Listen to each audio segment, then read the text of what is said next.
Bonjour à toutes et à tous, bienvenue dans l'école du futur. Je suis ravie de vous retrouver au sommaire de cette émission. On ouvre avec notre focus flow, punchline, analyse. La chaîne YouTube Le Règlement a trouvé la formule pour parler du rap autrement, avec un ton à la fois sérieux et accessible. Mais alors, qui se cache derrière cette chaîne YouTube devenue incontournable pour comprendre les textes, les artistes et les coulisses du rap? On vous propose de découvrir le portrait de cette personne dans un instant. Quant à notre sujet du jour, on évoquera l'IA à l'école, promesse d'une aide précieuse pour les enseignants, outil d'apprentissage pour les élèves. Elle est aussi un défi majeur en termes de formation, de sécurité et de gouvernance. Alors comment intégrer l'intelligence artificielle de manière responsable dans nos établissements scolaires? C'est le sujet que l'on décrypte aujourd'hui avec mon invité Mathias de Bièvre. Bonjour. Vous êtes fondateur de Vision et membre du consortium OpenAid IAG. On parle de tout ça ensemble dans un instant, mais d'abord, place au focus. Le streaming est devenu au fil du temps le moyen principal de consommer la musique. Et les jeunes font partie des plus gros consommateurs en écoutant majoritairement du rap. Les rappeurs sont-ils les nouveaux poètes? C'est ce qu'essaye de nous révéler la chaîne YouTube Le Règlement, qui est notre focus du jour par Jean Martineau. Salut les champions! Si en 1970 nous parlions de disco, en 1980 de rock, eh bien aujourd'hui, la place est au rap. Le Règlement est une chaîne YouTube qui met en lumière ce style musical très critiqué. Entre revues d'albums, critiques ou analyses, tout le rap français est passé au peigne fin. Si on élargit, on se rend vite compte que le rap, c'est le genre musical qui utilise le vocabulaire le plus large de tous, avec près de 500 mots par son en moyenne, contre 300 pour la pop et 200 pour le rock. Eminem utilise un vocabulaire 2 fois plus riche que Céline Dion par exemple. Vous pouvez pas comprendre. Bon, c'est pas forcément parce qu'il y a plus de mots que c'est plus intelligent. I know words, I have the best words. Mais il suffit de se plonger dans quelques albums pour se rendre compte que le rap traite avec discernement et honnêteté de thèmes ultra variés comme la réussite, l'amour ou la liberté. Créée en 2016, la chaîne YouTube Le Règlement a pour but de redorer l'image de ce style musical particulier, mettre en avant les textes recherchés, répondre aux clichés les plus répandus ou encore simplement retracer le parcours du rappeur afin de mieux comprendre le sens de ses textes et ses inspirations. Nekfeu dissémine depuis longtemps dans ses textes des idées politiques et des revendications. Mais pour les étoiles vagabondes, il a décidé d'aller beaucoup plus loin. Il s'est pour ça inspiré d'un de ses auteurs préférés, l'écrivain américain Jack London, et de son roman fantastique, Le Vagabond des étoiles. Pour resituer, Jack London, c'est l'auteur de Martin Eden, qui a donné le nom du premier son du premier album de Nekfeu. Et Le Vagabond des étoiles, c'est l'histoire d'un condamné à mort américain qui passe 5 années dans un cachot infâme et qui subit la torture de la camisole de force. C'est un livre engagé qui a eu un impact très important aux États-Unis puisqu'il a entraîné l'interdiction des camisoles dans les prisons et même carrément une réforme du système carcéral californien. Et le Fennec qui est maintenant connu et écouté sans qu'il peut lui aussi avoir un impact direct et important sur les causes qui lui sont chères. Comme il le dit dans Takotsubo. Faut que je sois là pour mes cas sociaux, tout ça me tracasse aussi. Je suis plus ce mec insouciant, j'ai pas connu qu'un suicide. Il n'a donc plus d'autre choix que de revêtir le costume de Ken, le justicier. Véritable phénomène, Le Règlement devient dès son arrivée sur YouTube une vraie star du réseau tout en gardant l'anonymat. Il parle aux jeunes, leur montrant une face qu'eux-mêmes n'avaient peut-être pas découverte, et parle aux plus âgés, faisant ressortir les bons aspects de ce qui n'est pas toujours, comme ils le pensent, péjoratif et dégradant. Le rap est en fait un des meilleurs outils pour lutter contre les discriminations. Hip-hop really is about fighting for your rights in the beginning, about speaking your mind and about breaking down barriers or whatever. Et je suis presque certain qu'il va permettre de balayer les inégalités entre hommes et femmes également. On le remarque déjà avec plusieurs rappeurs qui clarifient ouvertement leur message pour faire la part des choses, comme Nekfeu, qui est un des rappeurs les plus influents en France. On les taquine, mais les femmes on respecte. Ne crois surtout pas qu'on aime cette image dégradante. C'est super triste, moi je pense à ma sœur, la meilleure supportrice tout en haut des gradins. Certains vont même jusqu'à faire des sons pour dénoncer le sexisme directement, comme Vince par exemple.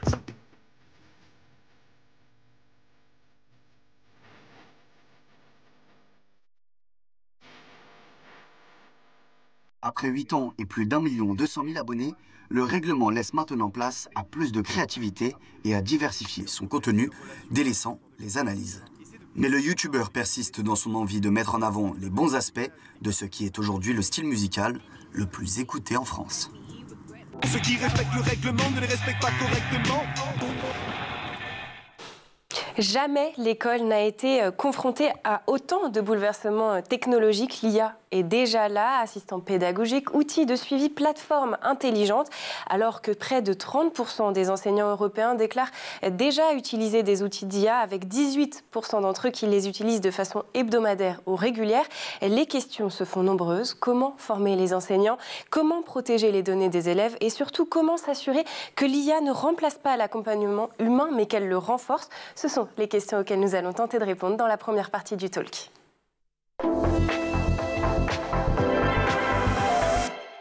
Et pour m'accompagner en plateau aujourd'hui, Mathias de Bièvre, fondateur de Vision et membre du consortium OpenEd IAG. Alors, on le répète souvent ici, l'intelligence artificielle a déjà franchi les murs de nos écoles, mais on ne prend jamais vraiment le temps finalement de le développer. On va le faire avec vous aujourd'hui, avec cette première question. Est-ce qu'on peut dire que l'IA est déjà entrée dans les classes, effectivement, ou est-ce que c'est encore marginal comme phénomène ? Alors, vous avez cité les chiffres. Je pense qu'il y a de plus en plus de professeurs qui l'abordent et l'incluent. Et ce qu'il faut être certain, c'est que les élèves, eux, l'utilisent dans tous les cas. Ils ont accès à Internet, ils peuvent y aller, ils peuvent l'utiliser. Et je pense que c'est une très bonne chose qu'on utilise les meilleures technologies, surtout une technologie qui a autant de potentiel pour l'apprentissage. Donc je pense qu'aujourd'hui, tous les élèves utilisent, à partir d'un certain âge, à partir de peut-être 13-14 ans, utilisent ChatGPT d'une façon ou d'une autre. Et la question, c'est comment on met l'IA réellement au service de l'éducation, et là-dessus, il y a plein d'obstacles, ou en tout cas de défis et de verrous à débloquer.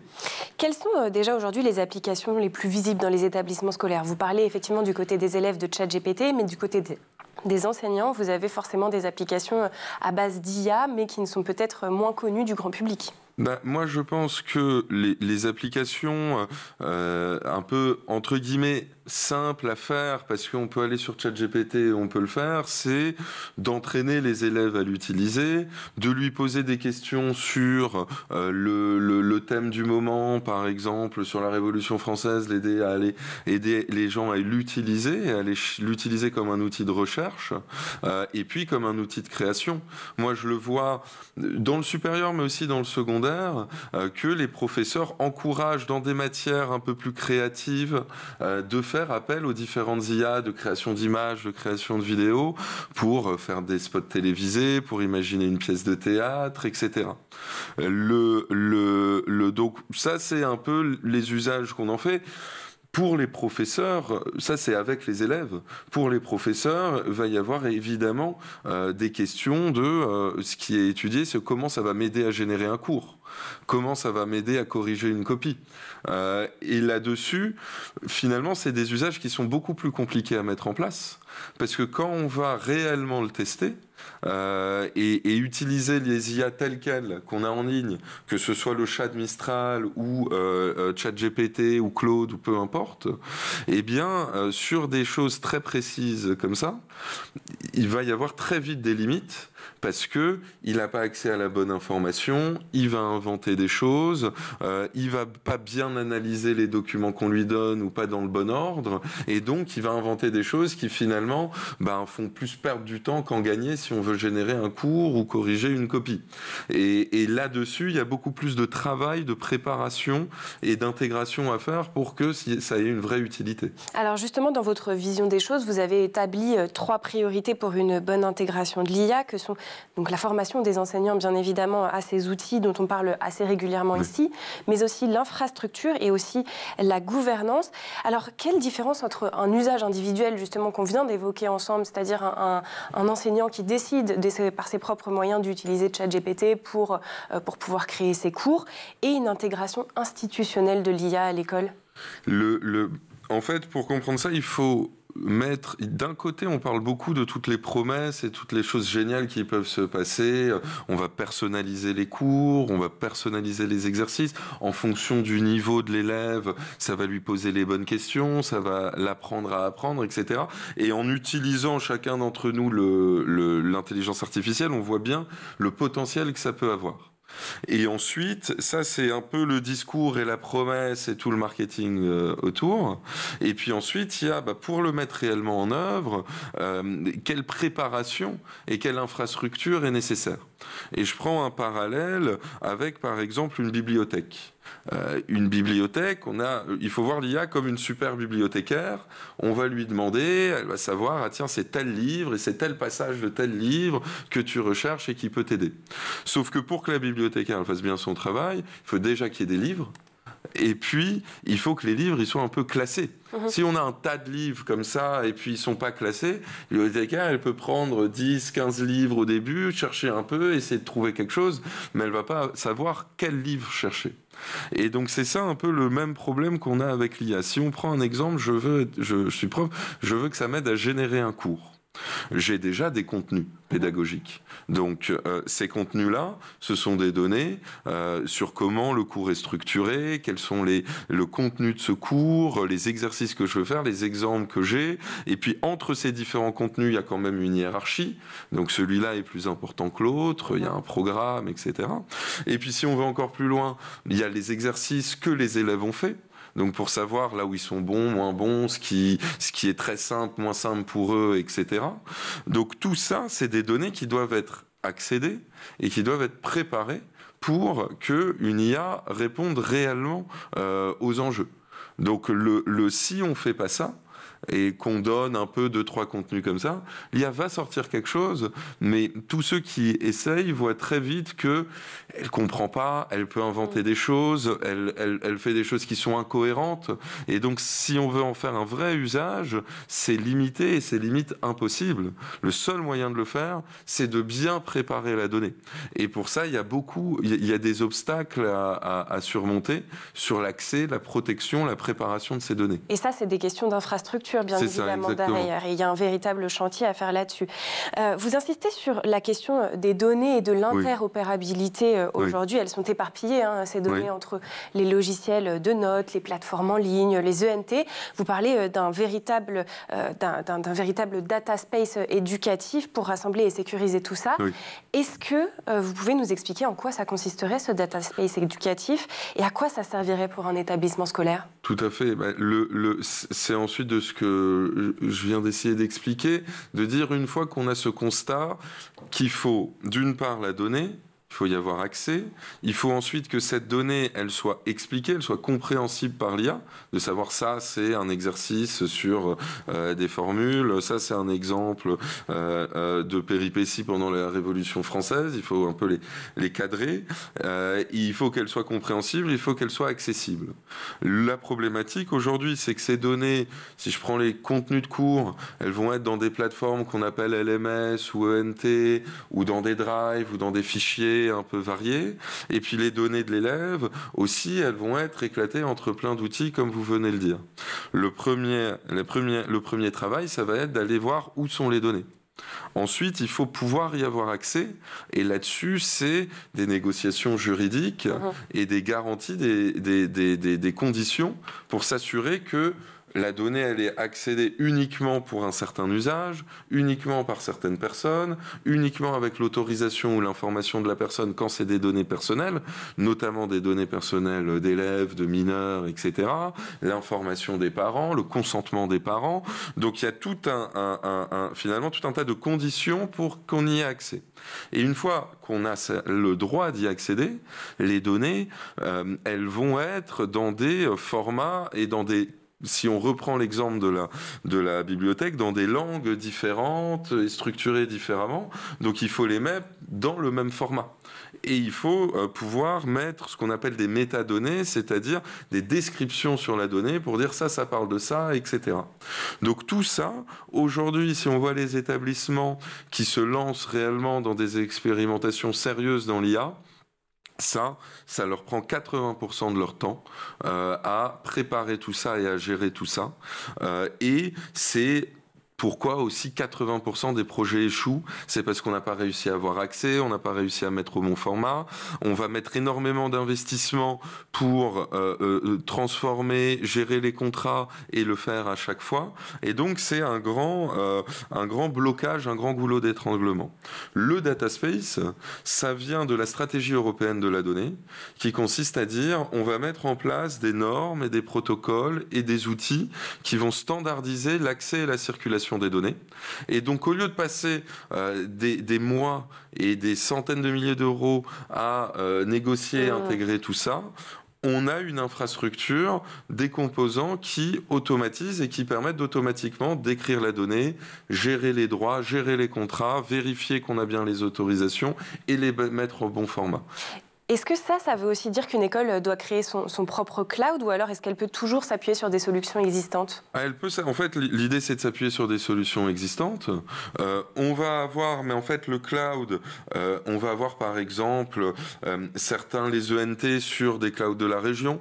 On va avoir une plateforme EdTech sur un cloud qui soit de Microsoft ou de OVH ou peu importe. Donc les solutions sont déjà plus ou moins sur des serveurs et des clouds. Ce qu'il faut, c'est les solutions de data space qui interconnectent ça et qui gèrent les droits et les échanges entre elles. Et là-dessus, au niveau européen, il y a déjà eu à peu près un peu moins de 2 milliards d'euros d'investissement pour créer cette infrastructure, donc ces logiciels ouverts, aussi libres, donc que les écoles peuvent réutiliser tels quels ou passer par des fournisseurs comme Vision, et il y en a d'autres. Et puis, l'Union européenne et la France investissent aussi sur un Skills Education Data Space pour développer les composants spécifiques dont on a besoin dans ce domaine, qui soient de gestion RGPD ou de traduction, de mise au format de données sur des traces d'apprentissage ou sur des contenus, qui sont des choses spécifiques qu'on ne retrouve pas dans la santé ou dans l'agriculture ou dans d'autres domaines où les data space s'appliquent. Et donc les établissements doivent, à mon sens, déjà se rendre compte de cette problématique et de l'intérêt d'avoir une infrastructure un peu automatisée pour faire ça. Et ensuite se dire, c'est une condition que j'ai pour préparer et pour garder le contrôle de mes données aussi. Et ensuite de dire comment j'intègre ça.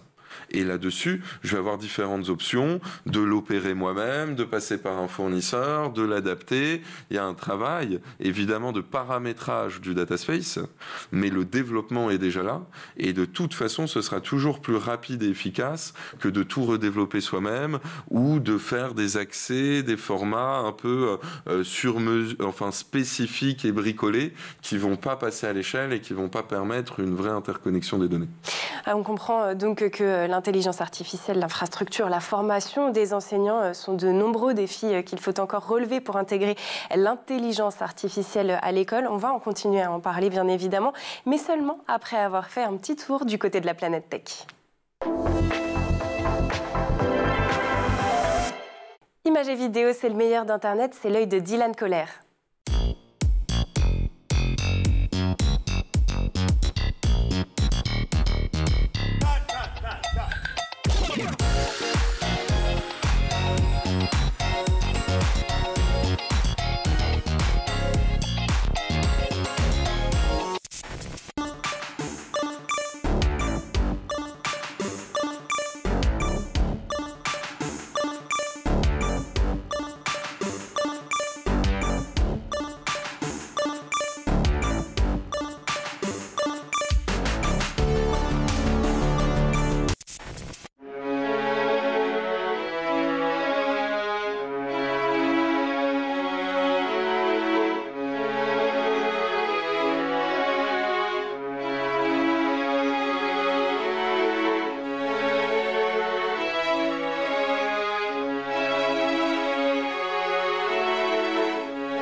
Cigarette butts are still the most littered objects in the world. 75% of them end up lost in nature, where their microplastics get into the ecosystem. This robotic solution targets butts specifically.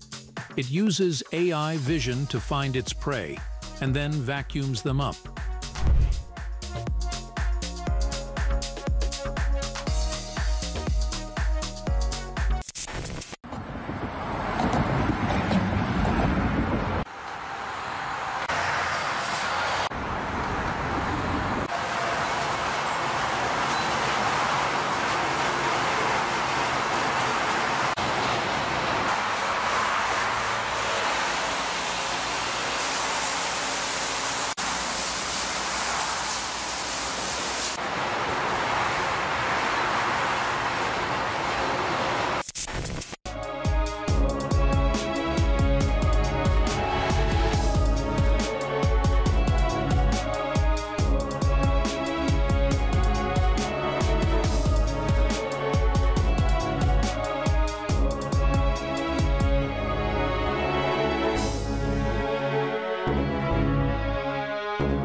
Et nous voilà de retour sur le plateau de l'école du futur, toujours en compagnie de notre invité Mathias de Bièvre, fondateur de Vision et membre du consortium OpenEd IAG, avec qui l'on a parlé de compétences et des infrastructures nécessaires pour accueillir l'IA à l'école. On poursuit tout de suite dans la seconde partie du talk.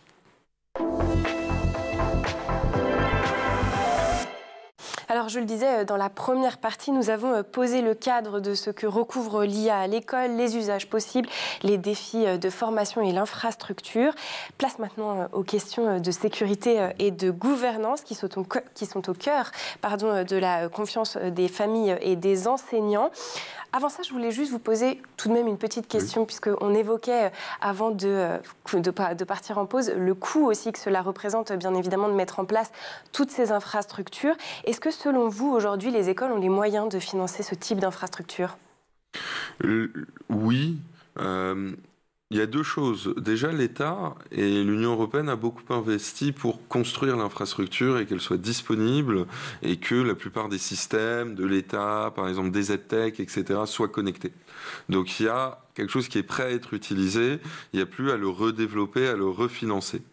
Ensuite, il faut voir les coûts et la valeur, dans le sens où un établissement aujourd'hui qui souhaite intégrer l'IA va investir dans ses ingénieurs, peut-être dans des boîtes externes, etc., pour connecter et préparer ces données.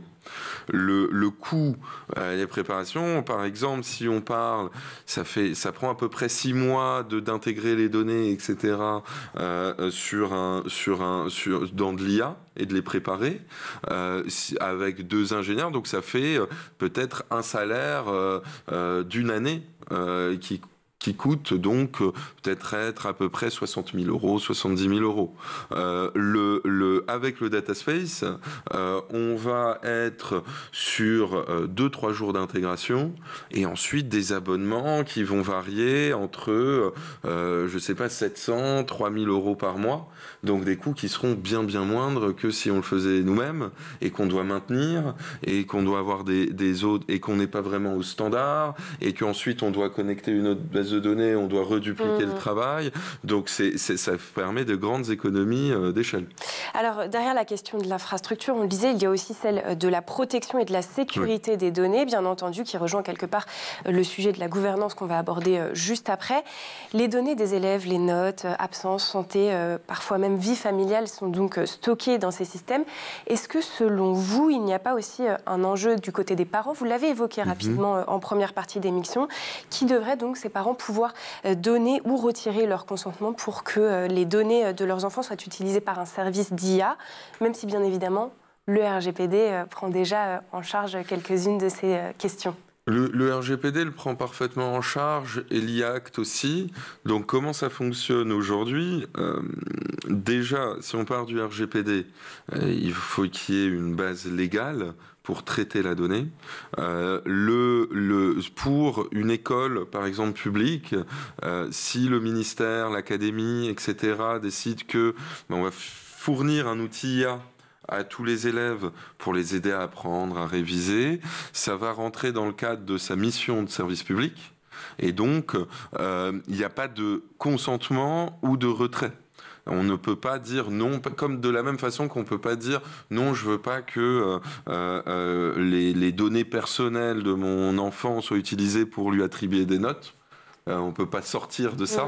On ne va pas pouvoir sortir de l'utilisation de l'IA parce que ça créerait des différences et des choses comme ça. Il y a une question d'égalité devant le service public. Par contre, il y a deux choses qui peuvent s'ajouter à ça. La première, c'est l'IA Act qui quand même impose un grand nombre de contraintes sur comment utiliser l'IA dans l'éducation précisément, sur un ensemble de risques, d'études, de concertation, de consultation, de transparence de l'outil, d'implication des parents, etc. Donc, les gens auront leur mot à dire. Et puis ensuite, la question du consentement, là où elle va être intéressante, c'est de dire, dans le cadre de l'école, j'ai utilisé de l'IA, j'ai connecté tout un tas de données très intéressantes sur moi. Demain, je veux les réutiliser parce que, par exemple, je prends des cours additionnels où j'utilise un outil externe, où je passe, j'utilise des outils d'orientation, etc. Ou même, je passe à l'université, je passe chez un employeur. Ce profil de mes données, il est très utile qu'ils me suivent à travers toutes mes interactions et tout au long de ma vie. Ça permet d'interconnecter. C'est ça. Et donc, le consentement, là, il va être nécessaire pour partager ces données à l'extérieur de l'école. Et là, si ce sont des mineurs, et mineurs dans le sens du RGPD, c'est en dessous de 15 ans, eh bien c'est les parents qui doivent donner le consentement, et sinon c'est l'élève. Alors le RGPD, l'IA Act, ce sont des règlements européens. Est-ce que finalement ça ne relève pas de l'école française, et donc de la France, de légiférer en matière d'IA à l'école? Oui, il y a différentes choses. Je pense qu'il faut aussi installer ça dans un cadre un peu macroéconomique et de gouvernance un peu générale. Aujourd'hui, l'IA, c'est une nouvelle technologie qui peut être formidable, mais la question, c'est comment elle sert réellement le plus grand nombre. Aujourd'hui, c'est une technologie qui est contrôlée par des géants technologiques plutôt américains et qui s'accaparent toute la valeur et qui décident de comment l'IA va être utilisée, de comment les données sont revendues. Et finalement, oui, on peut avoir quelques réponses à nos questions sur ChatGPT, mais on est plutôt les ouvriers de ChatGPT à lui donner des données pour qu'il nous vende des choses et on est exploité là-dessus. Donc l'Europe se dit, il faut contrer ça et c'est pour ça qu'on fait des règlements au niveau européen. Parce que le haut niveau de la France seul, on n'a pas assez de poids pour contrer ces géants-là. Ensuite, le RGPD et l'IA sont de toute façon traduits dans la loi nationale où on va préciser, je donnais l'exemple des 15 ans, le RGPD européen dit ça ne peut pas être en dessous de 13 ans. La France a décidé que ce serait 15. Donc on peut préciser les choses, on peut avoir l'initiative des choses, parce que par exemple la France avec la loi informatique et liberté a été la première en 78 déjà à mettre des règlements sur les données personnelles avec la CNIL, et ensuite ça inspire le niveau européen. Mais pour avoir une force de frappe, pour imposer nos règles et faire en sorte que ce soit réellement respecté, le niveau européen est le bon niveau. On le comprend donc qu'on a quand même tout de même un petit peu de flexibilité. Oui. Tout du moins, l'intégration de l'IA à l'école, on l'a compris, c'est un équilibre à trouver. Cela passera nécessairement par la formation, la sécurité et surtout une gouvernance claire. Merci beaucoup Mathias Debièvre. Je le rappelle, vous êtes fondateur de Vision et membre du consortium OpenEd IAG. Merci d'avoir été avec nous sur ce plateau. Merci aussi aux équipes en régie et à Édouard Degnaud d'avoir produit cette émission. Mais surtout, merci à vous de nous avoir suivis. On se retrouve dès demain à 12h30 sur School TV. D'ici là, portez-vous bien.